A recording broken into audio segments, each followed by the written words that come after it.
Hello students.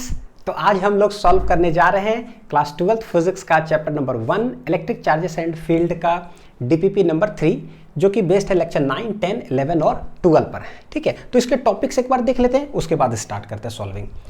देखो, lecture 9 के अंदर हम लोगों ने पढ़ा है इलेक्ट्रिक फील्ड लाइंस। लेक्चर 10 में है electric field due to an electric dipole, जिसमें एक्सियल पॉइंट, इक्वेटोरियल पॉइंट और एनी पॉइंट पर कैसे निकालते हैं इलेक्ट्रिक फील्ड, सब कुछ इंक्लूडेड है।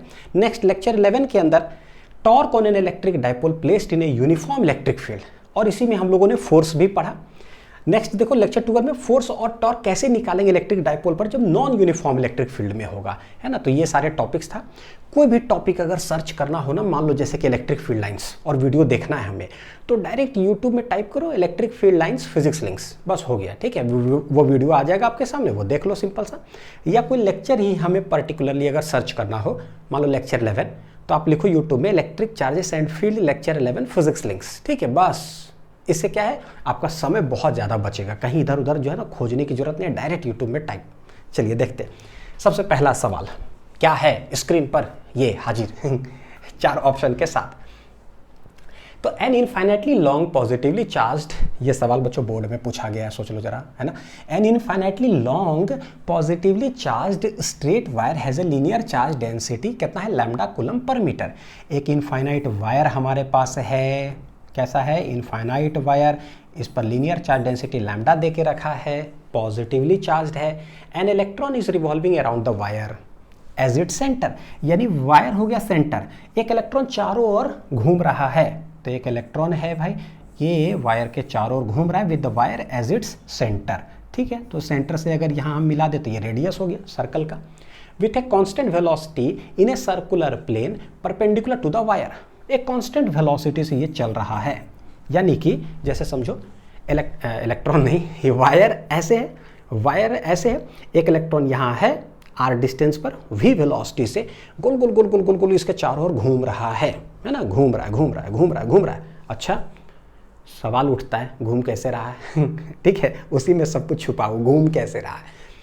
एक चीज पहले ये क्लियर कर लेते हैं, क्या है देखो जरा, constant velocity in circular plane perpendicular to the wire, तो वायर है ऐसे ऐसे, इसके ठीक परपेंडिकुलर कैसा हो जाएगा, ऐसे, है ना, ये परपेंडिकुलर। तो इसी प्लेन में क्या है, वो सर्कल है, जो सर्कुलर प्लेन वो बना रहा है। ठीक है, क्लियर कट। अब देखते हैं कि भाई ये गोल गोल घूम कैसे रहा है। तो फिजिक्स के अंदर, पूरे फिजिक्स बच्चों, ऐसा नहीं कि इस टॉपिक या इस लेक्चर या ऐसा कोई, फुल फिजिक्स के अंदर कोई भी चीज़ अगर गोल गोल गोल गोल घूम रहा हो ना, तो समझो कि भैया कोई ना कोई एक फोर्स है जो सेंटर की तरफ लग रहा होगा, सेंटर ऑफ द सर्कल, तभी वो गोल गोल गोल गोल घूम रहा है। और जो भी वो फोर्स होगा, that force is known as क्या, सेंट्रीपिटल फोर्स। कहीं वो इलेक्ट्रोस्टैटिक फोर्स होता है, कहीं वो ग्रेविटेशनल फोर्स होता है, कहीं टेंशन होता है, कहीं फ्रिक्शन होता है, हमने देखा है पूरा क्लास 11th। तो बस वही हो गया, लिख लेते हैं यहाँ पर। देखो कौन है जो गोल गोल गोल गोल घूम रहा है, गोल गोल घुमा रहा है, तो इलेक्ट्रॉन है यहाँ ये। और हम जानते हैं कि कोई भी देखो पॉजिटिवली चार्ज्ड वायर है, कैसा वायर है भाई, पॉजिटिवली चार्ज, इनफाइनाइट वायर। तो क्या हम जानते हैं ये चीज़ कि इनफाइनाइट वायर के कारण चारों तरफ इलेक्ट्रिक फील्ड होता है, कितना, तो बोले एट ए डिस्टेंस आर पर जाकर हम देखें यहाँ, तो इलेक्ट्रिक फील्ड किधर होगा, तो बोले पॉजिटिव है, पॉजिटिव कारण अवे डायरेक्टेड। और ये किधर होगा, तो वायर यहाँ है, यहाँ से आर डिस्टेंस बोलो तो इधर, ये आर डिस्टेंस इधर इधर इधर, यानी कि चारों तरफ इलेक्ट्रिक फील्ड लाइंस किधर है, ऐसे। और इलेक्ट्रिक फील्ड लाइन है ऐसे, उसमें रखा हुआ है एक इलेक्ट्रॉन जो कि नेगेटिव चार्ज है। तो हमें पता है कि अगर इलेक्ट्रिक फील्ड लाइंस ऐसे है और अगर पॉजिटिव चार्ज रखें तो उस पर धक्का लगा के इधर ही फेंक देगा, लेकिन अगर नेगेटिव चार्ज है तो उसके ऑपोजिट डायरेक्शन में फोर्स लगता है। यानी कि समझ में आ रहा है, एक फोर्स है जो लग रहा है टुवर्ड्स द सेंटर। ठीक है, देखो तो यह है नेगेटिव चार्ज, इलेक्ट्रिक फील्ड इधर है, तो इस पर फोर्स लगेगा किधर, इधर तक। दिस इज द कौन सा फोर्स भाई, इलेक्ट्रिक फोर्स। और यही फोर्स मेरे लिए क्या हो गया, सेंट्रीपिटल फोर्स। तो बोलेंगे जो इलेक्ट्रिक फोर्स हुआ ना, वही हो जाएगा सेंट्रीपिटल फोर्स। इलेक्ट्रिक फोर्स क्या होता है, QE, लेकिन चार्ज हमारे पास है क्या, इलेक्ट्रॉन। मैं लिख देता हूँ यहाँ पे, देखो इलेक्ट्रिक फोर्स होगा कितना, QE QE QE, since charge है इलेक्ट्रॉन तो EE। बोलोगे सर माइनस आपने क्यों नहीं लिखा इलेक्ट्रॉन का, मैं मैग्नीट्यूड सिर्फ लिख रहा हूँ ना, हमें मैग्नीट्यूड निकालना है, kinetic energy of the electron चाहिए। ठीक है, अभी एक करके देखते हैं, हो गया। सेंट्रीपिटल फोर्स का इन जनरल फॉर्मूला क्या होता है, mv²/r, कोई भी सेंट्रीपिटल फोर्स हो जाए, है ना। तो ये, और काइनेटिक एनर्जी जो हमें निकालना है वो होगा कितना, तो बोलेंगे half M V square, half M V square. चलिए देखते हैं यहाँ पर लिखते, तो ये हो गया ई इक्वल टू, ये हो जाएगा सेंट्रीपिटल एम वी स्क्वायर बटे आर।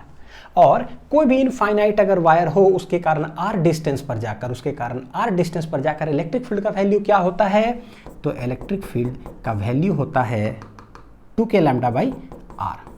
कितना होता है, 2k लैम्डा बाई आर। ठीक है, तो जरा उसको ऑप्शन देख रहे हो, ऑप्शन में कैसे देख रखा है, पाई एप्सिलॉन नॉट के टर्म्स में, यानी कि इस के को जो है ना हमको थोड़ा सा ब्रेक करना पड़ेगा। के होगा 1/4 पाई एप्सिलॉन नॉट, यह है लैम्डा बटे आर, यानी कि 2 2 जाए 4, तो ये हो जाएगा lambda divided by 2 pi epsilon naught into R. तो दिस इज इलेक्ट्रिक फील्ड का वैल्यू। ठीक है, रखते हैं यहाँ, ये आ जाएगा ई का वैल्यू कितना हो गया, लैम्डा बटे 2 pi epsilon naught R equal to M V square बटे आर। आर चला गया तो मेरे पास देखो वैल्यू आ गया, एम वी स्क्वायर का वैल्यू हो जाएगा ई लैम्डा बटे 2 पाई एप्सिलॉन नॉट। तो एम वी स्क्वायर का वैल्यू आ गया ई लैम्डा बटे कितना है, 2 पाई एप्सिलॉन नॉट। बच्चों हमें काइनेटिक एनर्जी चाहिए, काइनेटिक एनर्जी होता है हाफ एम वी स्क्वायर। इसका मतलब क्या है, एम वी स्क्वायर आपके पास आ गया था, हाफ मल्टीप्लाई कर दीजिए तो काइनेटिक एनर्जी ही हो गया। क्या हो जाएगा, तो या फिर ऐसे कर लो जैसे आपको इच्छा करे। सिंस काइनेटिक एनर्जी होता है हाफ एम वी स्क्वायर, तो हाफ तो ठीक है, एम वी स्क्वायर का वैल्यू मेरे पास यहाँ है, इसको उठाकर हम यहाँ पुट कर देते हैं। तो ये हो जाएगा देखो e lambda divided by 2 pi epsilon naught, put कर दी यहाँ पर एम वी स्क्वायर का। तो ये हो गया मेरा ई लैम्डा डिवाइडेड बाई 2 दूनी 4, यानी कि 4 पाई एप्सिलॉन नॉट। तो this is the kinetic energy of the electron revolving in circular orbit. कितना आंसर आ रहा है, ई लैम्डा बटे 4 पाई एप्सिलॉन नॉट, ई लैम्डा बटे 4 पाई एप्सिलॉन नॉट। ठीक है, ऑप्शन नंबर बी लिख लीजिए। तो बड़ी इंपॉर्टेंट है, बोर्ड्स में आया हुआ है और आईआईटी में, नीट में, सब में ना सब दर्शन दे चुका है। इसी टाइप का बहुत अलग अलग तरीके से जो है ना पूछा गया, एकदम सिमिलर टाइप ऑफ सवाल। चलिए नेक्स्ट सवाल देखते हैं। द इलेक्ट्रिक फील्ड इंटेंसिटी या इलेक्ट्रिक इंटेंसिटी जो बोले due to a dipole of length 10 centimetre. अच्छा, एक डाइपोल है हमारे पास, एक डाइपोल है, डाइपोल का लेंथ देखो ये ए होता है, तो यहाँ से यहाँ तक टोटल लेंथ कितना होता है, 2a टोटल लेंथ। तो टोटल लेंथ हमें दे के रखा है कितना, 10 सेंटीमीटर। तो 2a अगर 10 है तो a कितना हो जाएगा, 5 सेंटीमीटर। चलेगा, ठीक ठाक है ना, बढ़िया। And having a charge of 500 microcoulomb, charge तो बोले देखो डाइपोल है, एक माइनस क्यू चार्ज है यहाँ पर, एक प्लस क्यू चार्ज है। चार्ज का वैल्यू दे के रखा है कितना, 500 माइक्रोकूलम। ठीक है, at a point on the axis at a distance 20 centimeter from one of the charges। हमें इलेक्ट्रिक फील्ड निकालना है ऑन द एक्सिस। अच्छा, एक्सिस ये पॉइंट पर कितना डिस्टेंस दे के रखा है, at a distance 20 centimetre from one of the charges. भाई from one of the charges, तो मैं इसको लूँ या इसको लूँ तो हमें यही नहीं पता कि हम किसको ले, तो हम बच्चों कहीं से ले लेते हैं, हमको क्या पता, from one of the charges. तो या तो यहाँ से ले लो या तो यहाँ से ले लो। अच्छा, किधर लेना ये सब कुछ नहीं पता है ना, बस ऑन द एक्सिस। तो इन जनरल जो हमारे दिमाग में चलेगा क्या है कि कोई एक चार्ज उठाएं, यहाँ से ऑन द एक्सिस पर जाकर 20 सेंटीमीटर डिस्टेंस पर हम ले लेते हैं। ठीक है, देखना जरा, अभी बताता हूँ सारा चीज़ पॉसिबिलिटी। यहाँ से 20 सेंटीमीटर डिस्टेंस पर जाकर हमने एक पॉइंट कंसीडर किया, लेट इट बी एम, और हमें वहाँ पर इलेक्ट्रिक फील्ड निकालना है। बोलोगे सर आपको कैसे पता चला कि यहीं से इसी चार्ज से लेना है और इधर ही लेना है? ऐसा भी तो कर सकते थे, यहाँ से 20 सेंटीमीटर लेते तो 10 सेंटीमीटर तो यही हो गया, यहाँ से यहाँ तक तो 10, और बिल्कुल हमें नहीं बोला कि 20 सेंटीमीटर फ्रॉम पॉजिटिव चार्ज या 20 सेंटीमीटर फ्रॉम नेगेटिव चार्ज, नहीं बोला तो नहीं बोला तो नहीं बोला। हम क्या करेंगे, एक बार इसके कारण निकालेंगे और एक बार इसके कारण निकालेंगे, अपने आप कहीं ना कहीं आंसर आ जाएगा, है ना, डिफ़ॉल्ट। अच्छा, एक और बात बताता हूँ बच्चों, जब भी ऐसा बोले ना, एक डिफ़ॉल्ट चीज़ दिमाग में रखिएगा, from one of the charges. तो वन ऑफ द चार्जेस मतलब क्या, या तो यहाँ से किनारे से ना कैलकुलेट करोगे कितना है, या आपको यहाँ से लेना है ना तो इधर से ऑन द एक्सिस देखो कि किनारे 20 centimetre from one of the charges. ये कभी भी जैसे ना मान लो वन ऑफ द चार्जेस, तो यहाँ से 20 ऐसे बीच में 10 ऐसे काउंटिंग ऐसे कर करके नहीं होता है इन जनरली। ठीक है, हमेशा किनारे से ऐसे या फिर इधर से इधर आप ले लो ऑन द एक्सिस। ये सब ना नोट करके रखिए, बड़ी काम करेगा, समय आपका बचाएगा एग्जाम में। तो यहाँ से उधर कोई कंसीडर किया तो फंस जाएगा, बड़ी दिक्कत है, वो होना भी नहीं चाहिए लैंग्वेज के हिसाब से। तो लिखे, तो हम हमारा जो फॉर्मूला कहता है इलेक्ट्रिक फील्ड का, उसमें हम लोग लेते थे कि एक्सियल पॉइंट पर अगर इलेक्ट्रिक फील्ड निकालना है तो सेंटर ऑफ द डाइपोल से डिस्टेंस निकालते थे। सेंटर ऑफ द डाइपोल यहाँ है, तो सवाल है कि यहाँ से लेकर के यहाँ तक ये है आर मेरा, ये कितना हो जाएगा, तो एक कितना है 5 सेंटीमीटर, तो ये है मेरा 5 सेंटीमीटर, ये है 5, तो भाई यहाँ से 20 और यहाँ से ये, यानी आर कितना हो जाएगा 25 सेंटीमीटर। कितना हो जाएगा आर 25 सेंटीमीटर हो गया। अच्छा, इलेक्ट्रिक फील्ड जो एक्सियल पॉइंट पर निकालते थे वो इन जनरल बड़ा फॉर्मूला क्या होता है 2kpr divided by are square minus A square का होल स्क्वायर। सारे ट्रिक से हम लोग याद करवा के बच्चों मैंने याद करवा दिया। 2 2 2 2 2 2 आर से खत्म होता है, आर से चालू करो सब। चलिए, क्या हम ये फॉर्मूला अप्लाई करें या शॉर्ट डाइपोल वाला 2kp बटे आर क्यू, कौन सा अप्लाई करें? तो हमको देखना है कि क्या डाइपोल का जो लेंथ है ए, मतलब जो है ना जो ए लेंथ है, क्या वो बहुत छोटा है इन कंपैरिजन टू आर। यानी शॉर्ट डाइपोल के लिए क्या कंसीडर था कि r is very very greater than a. A जो है ना बहुत छोटा होना चाहिए आर के कंपैरिजन। क्या ऐसा है क्या? ए है 5 सेंटीमीटर और आर है 25 सेंटीमीटर। क्या बहुत छोटा है क्या ये? भाई 5 सेंटीमीटर और 25 सेंटीमीटर, एक तो दोनों सेंटीमीटर में है और एक 5 और एक 25 क्या है, ये दोनों कंपेरेबल है। बहुत छोटा हम तब बोलते हैं जब ऐसा कुछ रहता ना, ए रहता मान लो 5 मिलीमीटर एकदम बहुत छोटा और आर रहता 25 सेंटीमीटर, तब हम लोग बोलते हैं कि भाई ये शॉर्ट डाइपोल का केस है। ठीक है, ये अभी जो क्वेश्चन दिया हो बच्चों ये शॉर्ट डाइपोल का केस नहीं है, कंपेरेबल है सेंटीमीटर सेंटीमीटर। ठीक है, तो हम क्या करेंगे, एक चीज देखो जरा, एक होता है 2kp बटे कितना आर क्यू, किसके लिए? शॉर्ट डाइपोल के लिए। लेकिन अकॉर्डिंग टू द सवाल हम ये यूज करेंगे ये, क्योंकि शॉर्ट डाइपोल का केस ये नहीं है, तो नहीं, यानी बड़ा वाला यूज करना है। तो बड़ा वाला में जैसे यूज करते हैं ना कैलकुलेशन बहुत गंदा फंसता है, और गंदा फंसा ऑप्शन हम देखेंगे, फिर आपको कैलकुलेशन ट्रिक सिखाऊंगा कि कैसे जो है ना बहुत खतरनाक जो है ना आ जाए, गुना भाग है ना, स्क्वायर होल स्क्वायर, फिर भी 6 सेकंड 7 सेकंड के अंदर कैसे सवाल आप टिक कर सकते हो। ठीक, देखते हैं ऑप्शन बच्चों, देख रहे हो यहाँ 10 to power 7, 10 to power 7, 10 to power 7, 10 to power 11। एक तो पहले ही समझ में आ जाता कि भैया 10 to power 7 वाला ही कोई ना कोई आंसर होगा फिक्स्ड है, क्योंकि 3 बार वही बोला, मेजोरिटी है। दूसरा चीज़ क्या, 6.25, 9.28, 13.1 और 20.5, इसका मतलब 6, 9, 13 और 20 चारों अलग अलग आंसर है। तो समझो कि बहुत आसान है। तब तो जो मैंने 7 सेकंड बोला ना, आप लोग को सिखाने के बाद आप 4 सेकंड में कैलकुलेट मार दोगे, या 5 सेकंड, 2-3 सेकंड और बचा सकते हो आप। ठीक है, देखते हैं कैसे। हाँ, अगर यही रहता ना ऐसा कुछ 6.25 एक और 6.25, तब खटिया खड़ी हो जाए, फिर तो आप पूरा कैलकुलेट करो, फिर मजबूरी का नाम है कोई उपाय नहीं है बच्चों। फिर मैं क्या, फिर कोई कुछ नहीं कर पाएगा, क्योंकि एक ही ऑप्शन रहता है तब हमें। तो चल निकालते हैं ई एक्सियल 2 के का वैल्यू होता है 9 into 10 to the power 9। P का वैल्यू क्या होता है Q इंटू 2a। पी क्या होता है Q इंटू 2a। तो Q है मेरा कितना, देखो 500 माइक्रो कूलम, तो यहाँ लिखेंगे 500 माइक्रो मतलब कितना 10 टू पावर -6। तो QA बोल रहा हूँ, Q हो गया। 2a कितना है भाई, 2a है 10 सेंटीमीटर, तो 10 सेंटीमीटर को मीटर में करेंगे तो कैसे आ जाएगा 0.10, मीटर में कन्वर्ट कर लिए।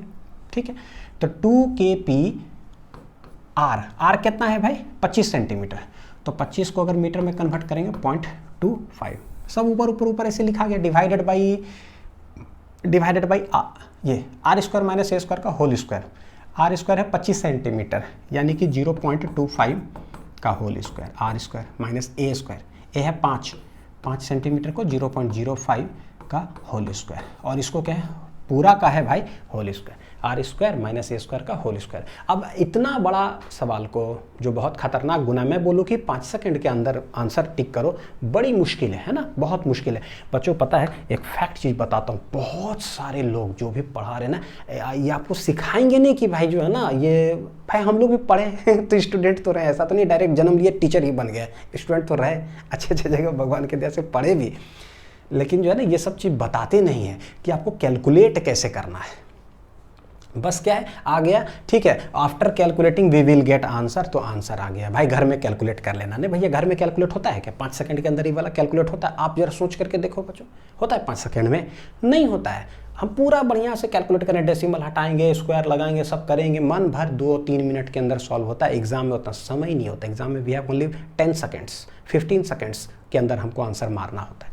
तो कैसे करें, इसीलिए जो है ना गड़बड़ है, सीखिए ये सब यहाँ पर, ठीक है। देखो क्या क्या था हमारे ऑप्शन में, 6, 9, 13 और 20 है ना, 6, 9, 13 और 20, ठीक है।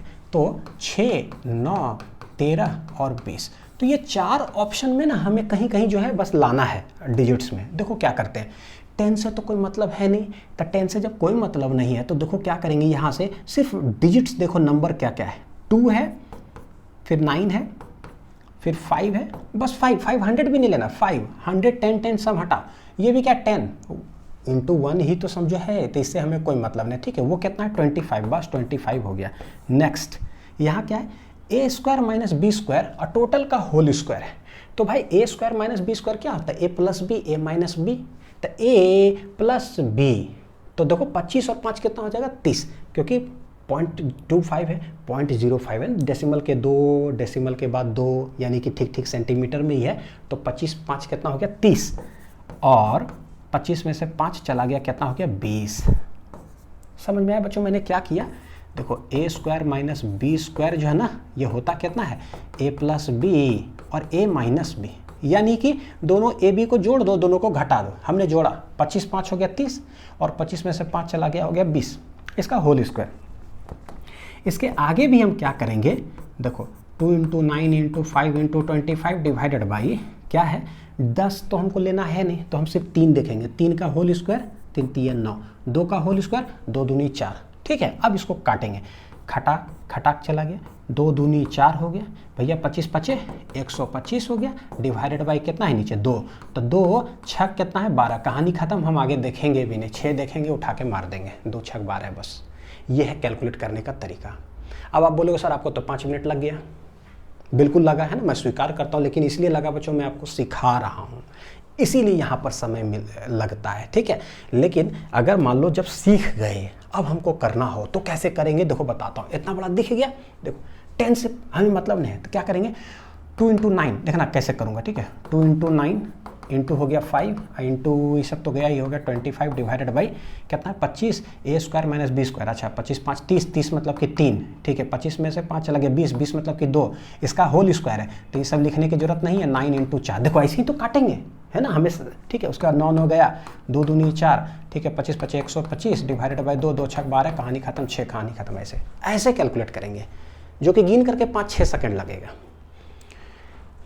यही सीखना है ना। डीपीपी सब जो है क्या है, बस ये नहीं है बच्चों की जो है ना, ठीक है सवाल है, हाँ अनिल सर सॉल्व कर दिए होंगे, क्या दिक्कत है, जिस दिन देखोगे तब पता चलेगा कि अनिल सर अंदर सॉल्व क्या किए हैं, किस तरीका से जो है ना आप तेज बन रहे हो। चलो क्वेश्चन नंबर 3 देखते हैं।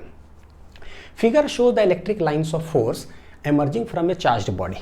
कोई एक चार्ज्ड बॉडी, वहां से इलेक्ट्रिक फील्ड लाइन्स ऐसे एमर्ज कर रहा है। If the electric field at A and B are E and EB respectively, and if the displacement between A and B is R, A और B के बीच में distance दे के रखा है R, यहाँ पर इलेक्ट्रिक फील्ड E है, यहाँ पर EB है, बोलता है देन 4 ऑप्शन हमारे पास है, E और EB के बीच में रिलेशन क्या होगा। अच्छा यहाँ पर बच्चों जो है देखो जरा है ना, यहाँ EA ये EB होना चाहिए है ना, ये EB होना चाहिए, यहाँ पर भी क्या होगा EB, क्या होगा यहाँ EB, E equal to EB by R है, E equal to EB by are square करके दिया। तो हमें एकदम सिंपल है, क्या ये यूनिफॉर्म इलेक्ट्रिक फील्ड है, जो एक तो यूनिफॉर्म इलेक्ट्रिक फील्ड का 3 कंडीशन होता है, एक स्ट्रेट लाइन्स हो, पैरेलल हो और इक्विडिस्टेंट फ्रॉम ईच अदर होना चाहिए। ऐसा है क्या, नहीं, यहाँ पर क्या थोड़ा सा डेंसर है और यहाँ क्या है सब फार्दर अपार्ट हो रहा है। तो जहाँ डेंसर होता है वहाँ का इलेक्ट्रिक फील्ड लाइन्स जो होता है वो क्या होता है, ग्रेटर, ज़्यादा इलेक्ट्रिक फील्ड है। यहाँ थोड़ा फार्दर अपार्ट है तो इस जगह का इलेक्ट्रिक फील्ड क्या होगा, कम होगा। यानी यहाँ से देखो ऐसे ही पता चल गया क्या, a will be greater than EB, a will be greater than क्या है EB। कौन सा ऑप्शन में है a will be greater than EB, तो ये हो गया ऑप्शन नंबर ए, ठीक है। बहुत आसान है। नेक्स्ट, ये वाला भी जो है ये दिखते के साथ लग रहा है। इलेक्ट्रिक फील्ड लाइंस का जो लेक्चर नंबर 9 है उसके अंदर हमने ऐसा कुछ सॉल्व किया है। An uncharged sphere of metal is placed in between charged plates. कुछ चार्ज प्लेट है, देखो एक पॉजिटिव प्लेट एक नेगेटिव प्लेट, इसके बीच में एक स्फीयर रख दिया गया, अनचार्ज्ड है। बताया भी था कि IIT में वाला सवाल पूछा हुआ इस टाइप का। The lines of force looks like क्या। तो ठीक है बच्चों देखो जरा, हमें पता है कि भाई इलेक्ट्रिक फील्ड लाइंस जो है ना कोई भी सरफेस से निकले ना तो परपेंडिकुलर निकलता है, अब कोई भी सरफेस पर अगर जाए तो परपेंडिकुलरली जाता है। ठीक, तो देखो यहाँ पर कि भाई यहाँ से निकला ये तो सीधे ऐसे जा रहा है, जबकि कोई स्फीयर अगर हो ऐसे जाएगा तो ये 90 डिग्री थोड़ी ना होगा ना, गड़बड़ है। जब भी आएगा तो भाई ऐसे आना चाहिए ना, सेंटर की तरफ ऐसे डॉटेड डॉटेड, कहीं भी आ रहा हो सेंटर की तरफ ऐसे यहाँ। चलो तो ये तो गड़बड़ हो गया। यहाँ देखो ये तो क्या इसी के अंदर से चला गया, तो ये तो ऐसे ही गलती हो गया, क्योंकि है क्या ये मेटल, अनचार्ज्ड मेटल स्फीयर बोल के रखा। देखो uncharged sphere of metal, conductor के अंदर इलेक्ट्रिक फील्ड लाइंस क्या होगा भाई, inside the material of the conductor क्या होगा, जीरो अंडर इलेक्ट्रोस्टैटिक कंडीशन। तो भाई है नहीं इसमें, इलेक्ट्रोस्टैटिक अभी पढ़ रहे हैं क्या होगा इलेक्ट्रिक फील्ड लाइन, जीरो, तो गलत हो गया। ठीक है, अच्छा ये देखते हैं। देखो यहाँ पर ना थोड़ा सा एक चीज़ बता ही देता हूँ। देखो कि एक प्लेट है पॉजिटिव और एक प्लेट है मेरा नेगेटिव। ये पॉजिटिव और ये क्या है भाई, नेगेटिव। यहाँ पर अनचार्ज एक स्फीयर रखती है। बच्चों अनचार्ज का मतलब क्या है, देखो है तो मेटल, कंडक्टर है तो उसके अंदर इलेक्ट्रॉन्स प्रोटॉन्स तो है, लेकिन अनचार्ज का मतलब कि जितना प्रोटॉन्स उतना ही इलेक्ट्रॉन्स। ठीक है, तो बोले अगर यहाँ पॉजिटिव तो इसका मतलब क्या होगा, जैसे ये बहुत ज़्यादा पॉजिटिव इसके बगल में रखे ना, इलेक्ट्रोस्टैटिक इंडक्शन प्रोसेस से क्या होगा, negative charges will get attracted towards इधर। देखो ये नेगेटिव चार्जेस इधर आ गया, और सिंस इधर नेगेटिव है तो समझो इधर पॉजिटिव अट्रैक्ट होकर इस साइड आ गया। तो अभी इलेक्ट्रोस्टैटिक इंडक्शन हम पढ़े हैं इस चैप्टर के अंदर, तो इलेक्ट्रोस्टैटिक इंडक्शन बोल रहा हूँ। कैपेसिटेंस जब पढ़ाऊंगा डाइलेक्ट्रिक, तब वहाँ पर पोलराइजेशन एक चीज़ पढ़ाऊंगा, तब पता चलेगा कि भाई कोई कंडक्टर अगर रख देते हैं और plus plus plus minus minus minus, इसके बीच में अगर इलेक्ट्रिक फील्ड है इस तरफ और उसके अंदर अगर कोई अनचार्ज मेटल रख दिए ना, तो बताओ कि पोलराइजेशन होकर के कैसे ऐसा हो गया कि नेगेटिव इधर पॉजिटिव इधर, और क्या होगा पूरा अंदरूनी। और अभी अंदरूनी से हमें मतलब नहीं है, फील्ड लाइंस प्लॉट करना है। तो बोले देखो पॉजिटिव से एक तो 90 डिग्री से ऐसे निकलेगा और निकल के जब भी आएगा तो 90 डिग्री पर फॉल करना चाहिए, लगे ऐसे कि वो लाइन जो है ना सेंटर पर जा रहा हो। ठीक है, तभी तो परपेंडिकुलरली ऐसे होगा। फिर इधर भी निकले और 90 डिग्री ऐसे जाए, निकले 90 डिग्री ऐसे जाए, देखो जा रहा। फिर देखो यहाँ से ऐसे जाए ऐसे निकले, फिर यहाँ से ऐसे जाए ऐसे निकले, ये सीधा ऐसे गया था ऐसे, ताकि देखो सब 90 डिग्री पर इस तरह से। कौन सा ऐसा डायग्राम है भाई जो ऐसा दिख रहा है, ये दिख रहा है क्या, देखो जरा पहले डी ऑप्शन देख लीजिए जरा। यहाँ से भाई ऐसे निकल रहा है एकदम लाइन बना करके। ठीक है, यहाँ पर ऐसे, क्या ये 90 डिग्री है क्या, कोई भी सरफेस से या प्लेट से इलेक्ट्रिक फील्ड लाइन ऐसे निकलेगा क्या, नहीं निकलेगा, गड़बड़ है। इलेक्ट्रिक फील्ड लाइन किसी एंगल पर ऐसे नहीं निकल सकता है, आपको परपेंडिकुलरली ही निकालना पड़ेगा, है ना। तो उस हिसाब से ये वाला भी क्या हो जाएगा, गलत। यहाँ देखो जरा, देखो यहाँ पर 90 डिग्री बच्चों देख लो, ऐसे निकला और क्या क्या टर्न, ऐसे क्या क्या टर्निंग, ताकि लगे 90 डिग्री पर एट द सेंटर जा रहा है ना, तो ये हो जाएगा सही। और यहाँ पर जो चौथा इस तरह से बना दिया ना, ऐसे टर्निंग करके, थोड़ा सा डायग्रामेटिकली होता है, पिक्चर ऐसे उठाया हुआ, रियल में जो है ना वो इस तरह से ऐसे निकल करके ऐसे हल्का सा टर्न किया हुआ। ठीक है, ऐसे, ताकि हमें लगे कि कोई पॉजिटिव है, ऐसे मान लो निकला, लेकिन यहाँ पर नेगेटिव है, तो समझो कि हल्का सा अट्रैक्ट हुआ नेगेटिव की तरफ। देख रहे हो, पॉजिटिव से निकला, नेगेटिव की तरफ क्या हुआ है, अट्रैक्ट हुआ, फिर ऐसे आया।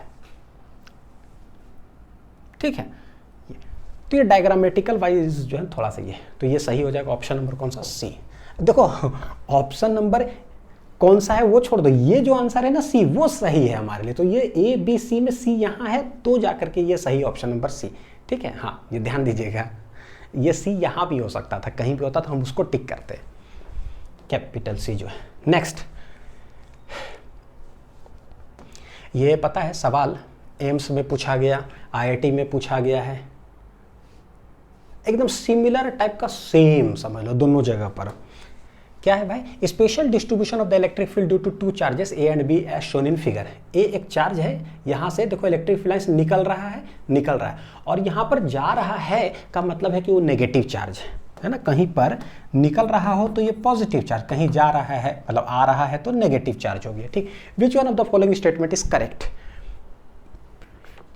तो एक तो नेचर हमें पता चल गया कि निकल रहा है तो पॉजिटिव, तो a is positive, b is negative. ठीक है, ये सही है, ये सही है, ये सही है। ठीक है, सही है। नेगेटिव, ए नेगेटिव, गलत।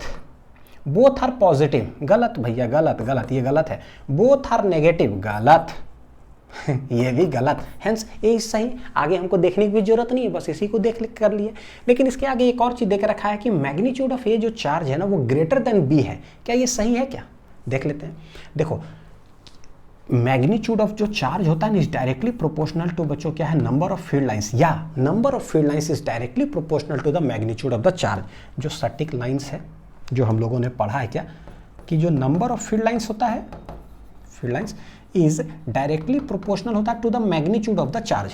अगर ज़्यादा निकल रहा है ना तो समझो चार्ज का मैग्नीट्यूड ज़्यादा है। यहाँ देखते हैं जरा, देखो 1 2 3 4 5 6 7 8 9 10 11 12, तो यहाँ 12 फील्ड लाइंस टोटल निकल रहा है। यहाँ पर 3 3 6 7 8 9 10, तो 10 फील्ड लाइंस यहाँ पर क्या है, आ रहा है। इसका मतलब है क्या, ए का जो मैग्नीट्यूड होगा ग्रेटर होगा। तो चार्ज ऑफ जो ए होगा ना मैग्नीट्यूड वाइज ग्रेटर होगा किसके, बी से। ठीक है, तो ये भी क्या है, सही है। बहुत कम कॉन्सेप्चुअल क्वेश्चन टाइप का है। चलिए नेक्स्ट सवाल, क्वेश्चन नंबर 6 आते हैं, आ जाओ। क्या है भाई, figure shows electric field lines. Electric field lines है, पता है नॉन यूनिफॉर्म है ना, यूनिफॉर्म रहता तो स्ट्रेट होता। Non uniform electric field lines, उसके अंदर एक डाइपोल रखा हुआ -q +q और उसका डाइपोल मोमेंट है p, नेगेटिव से पॉजिटिव की तरफ होगा। ठीक, सवाल, figure shows electric field lines in which an electric dipole moment p is placed as shown, which of the following statement is correct. कौन सही है? The dipole will not experience any force. गलत बात, गलत बात। ये कैसा है भाई, सबसे पहली बात नॉन यूनिफॉर्म इलेक्ट्रिक फील्ड है। कैसा है, नॉन यूनिफॉर्म इलेक्ट्रिक फील्ड। और देखो यहाँ पर डेंसर है तो यहाँ पर इलेक्ट्रिक फील्ड लाइंस क्या है, ज़्यादा, और इस साइड इलेक्ट्रिक फील्ड लाइंस क्या है, कम। क्या है, कम। तो हमें बोलना है क्या, dipole will not experience any force. अच्छा, will experience a force towards right, अच्छा will experience a force towards left, और एक है the dipole will experience a force upward. यानी फोर्स के बारे में हमें बतलाना है कि किधर ये फोर्स एक्सपीरियंस करेगा। बच्चों देखो, अगर +q चार्ज होता है ना और अगर इलेक्ट्रिक फील्ड लाइंस इधर हो उस जगह पर तो फोर्स लगेगा उसी डायरेक्शन में। अगर माइनस चार्ज हो, इलेक्ट्रिक फील्ड हो इधर, तो फोर्स उसके ठीक ऑपोजिट डायरेक्शन में लगेगा, हम जानते हैं, है ना। और फोर्स का जो फॉर्मूला होता है वो होता है QE QE QE। क्या होता है, Q मैग्नीट्यूड अगर देखें, यानी अगर इलेक्ट्रिक फील्ड स्ट्रेंथ अगर ज़्यादा होगा कहीं तो भाई फोर्स भी लगेगा ज़्यादा। तो यही दोनों पैरामीटर से हम निकालने की कोशिश करते हैं। ठीक, इलेक्ट्रिक फील्ड का डायरेक्शन किधर, इधर है। इलेक्ट्रिक फील्ड का डायरेक्शन किधर है, इधर है। डायरेक्शन इधर, डायरेक्शन फिक्स हो गया। डायरेक्शन ऐसा मत सोचना कि डायरेक्शन ऐसे है, नहीं, डायरेक्शन फिक्स हो गया कि इस तरफ है। मैग्नीट्यूड कहाँ ज़्यादा है कहाँ कम है ना, वो ये लाइंस का जो है ना स्पेसिंग वो बता रहा है कि ऐसे होने का मतलब क्या है कि देखो यहाँ पर डेंसर है, यहाँ थोड़ा फार्दर अपार्ट है, तो मैग्नीट्यूड यहाँ ज़्यादा है, यहाँ क्या है, कम, और डायरेक्शन इधर है। हो गया, बस निकाल लेते हैं। नेगेटिव चार्ज पर इलेक्ट्रिक फील्ड इधर है, फोर्स किधर लगेगा, इधर लगेगा फोर्स इधर। ठीक है, और सिंस इलेक्ट्रिक फील्ड ज़्यादा है तो भैया इधर फोर्स ज़्यादा लगेगा। ठीक, प्लस तो फोर्स इधर लगेगा इलेक्ट्रिक वाला, जिधर इलेक्ट्रिक फील्ड है उधर ही लगेगा फोर्स। सिंस इलेक्ट्रिक फील्ड यहाँ पर क्या है, कम, तो कम है तो फोर्स क्या लगेगा, कम। अब सोच लो, नेगेटिव पर फोर्स लग रहा है इस साइड, वो भी ज़्यादा, मतलब कि समझो 10 न्यूटन मान लो, और उस साइड क्या लग रहा है, 2 न्यूटन। सोच लो आप ही जरा, इधर 10 उधर 2, आदमी किधर फेंकाएगा, इधर। नेट कितना से, 8 से। तो समझ में आ गया, जो नेट फोर्स एक्सपीरियंस कर देगा वो किधर होगा, टुवर्ड्स लेफ्ट। तो ये हो जाएगा एफ नेट का डायरेक्शन टुवर्ड्स लेफ्ट। कहीं दिख रहा है क्या, कौन सा ऑप्शन में है, towards, will experience a force towards left. ठीक है, ऑप्शन नंबर बच्चों सी। ठीक है ना। चलिए नेक्स्ट सवाल क्या है भाई, an electric dipole, question number 7, an electric dipole has fixed dipole moment P, ठीक है, which makes angle theta with respect to x axis. यानी कि एक्स एक्सिस है ऐसे, एक डाइपोल मोमेंट रखा हुआ है, मतलब डाइपोल मोमेंट है P with respect to x axis theta बना रहा है, और ऐसे रखा हुआ है का मतलब है कि समझो नेगेटिव इधर है पॉजिटिव इधर है, तभी तो नेगेटिव से पॉजिटिव की तरफ डाइपोल मोमेंट होता है ना। तो पहला लाइन तो क्लियर हो गया। ठीक, बोलता है क्या, when subjected to an electric field E1 equal to EI cap. क्या है इलेक्ट्रिक फील्ड, इलेक्ट्रिक फील्ड है EI कैप, यानी कि पहला जो केस बता रहा है ना, फर्स्ट क्या बतला रहा है देखिएगा जरा, एक्स एक्सिस की तरफ ही बच्चों इलेक्ट्रिक फील्ड है, वो है EI cap. It experiences torque tau one equal to कितना है, टाउ के कैप। T1 लिखा हुआ है बच्चों, ठीक है कोई बात नहीं, जो लिखा हुआ सवाल वही पढ़ते हैं। It experiences a torque T1 equal to क्या है, टाउ के कैप। अच्छा देखो डाइपोल जैसे रखा हुआ वैसे रखा हुआ एक्स एक्सिस है, इलेक्ट्रिक फील्ड एक्स एक्सिस में है, डाइपोल तो हमको बोल के रखा है कि भैया कहाँ एक्स एक्सिस ही थीटा पर इंक्लाइंड है, और हम जानते हैं कि कभी भी इलेक्ट्रिक फील्ड ऐसे है, डाइपोल इस तरह से रखा हुआ है, तो टॉर्क कितना एक्सपीरियंस करता है, टॉर्क का जो जनरल फॉर्मूला होता है ना वो होता है पी क्रॉस ई। क्या होता है, पी क्रॉस ई, यानी हाथ पी के तरफ रखो, घुमा दो ई के तरफ, पी है यहाँ, पी है यहाँ, ई के तरफ घुमाते हैं, तो पी से ई के तरफ घुमाएंगे तो जाएगा किधर, थंब अंदर की ओर। तो यानी कि ये टॉर्क का डायरेक्शन किधर होगा, इनटू द पेज। इसका डायरेक्शन किधर होने वाला भैया, into the page, into the page, जिसको कि हम लोग क्रॉस और ऐसे करके बतलाते हैं। चलो मैग्नीट्यूड लिखते हैं, देखो हमें सिर्फ एंगल से वास्ता है, कुछ ऐसा पूछ रहा है, ठीक है कोई बात। It experiences torque T1 tau के कैप। तो भाई जो टॉर्क है, टाउ बोल के रखा है मैग्नीट्यूड बच्चों, मैग्नीट्यूड होगा क्या, पीई, मतलब पीई साइन ऑफ कितना है, थीटा। तो पी और ई के बीच का एंगल देखो जरा, पी ई दोनों के बीच का एंगल थीटा, तो पीई कितना हो जाएगा, sine theta. This is equation number 1। Torque कितना है, लगा है T1 जिसका कि मैग्नीट्यूड दे के रखा है टाउ, डायरेक्शन बोला है के कैप, यानी कि हम लोग को जो पता है बच्चों, देखो मैं ऐसे बताता हूँ, ठीक, देखो यह एक्स एक्सिस, यह वाई एक्सिस, तो यह है बोर्ड पर, एक्स वाई क्या है, ये बोर्ड पर, तो बोर्ड के ठीक परपेंडिकुलर हम लोग मानते हैं के कैप। ऐसे देखो एक्स वाई के तरफ, मतलब आई क्रॉस जे करोगे तो के किधर आएगा, बोर्ड के ऐसे आउट ऑफ द पेज, बाहर, और माइनस जेड बोलेंगे तो किधर जाएगा, इनटू द पेज। और के जेड एक्सिस पॉजिटिव का मतलब के कैप, और नेगेटिव जेड का मतलब होता है माइनस के कैप। सवाल देखिए क्या दे के रखा है भाई, इलेक्ट्रिक फील्ड इधर है, डाइपोल है, थीटा एंगल पर ऐसे इंक्लाइंड, तो P क्रॉस ई जब हमने किया तो भाई डायरेक्शन किधर गया, इन अंदर, यानी इनटू द पेज। तो हम लोग के अकॉर्डिंग इनटू द पेज होना चाहिए माइनस के कैप, क्या होना चाहिए, माइनस के कैप। दे के रखा क्या है, टाउ के कैप, कोई बात नहीं। अब आपने जो बोला भाई हम उसके अकॉर्डिंगली करेंगे, यानी कि according to the question z axis, positive z axis किधर है, इनटू द पेज, यानी कि देखो क्या बोल रहा हूँ, अकॉर्डिंग टू द क्वेश्चन, ठीक है, के cap is into the page, into the page. तो अगर के कैप इनटू द पेज है, तो अगर कोई डायरेक्शन ठीक आउट ऑफ द पेज हो गया तो हम लोग उसको क्या बोल देंगे, माइनस के कैप। यही तो, अगर पॉजिटिव जेड अंदर तो नेगेटिव जेड ठीक उसके बाहर। चलो आगे देखते हैं क्या बोला है।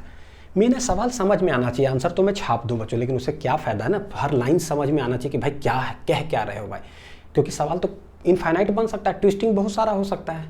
चलो, when subjected to another electric field E2 equal to √3E1 j cap, electric field अब किधर कर दिया, जे कैप की तरफ।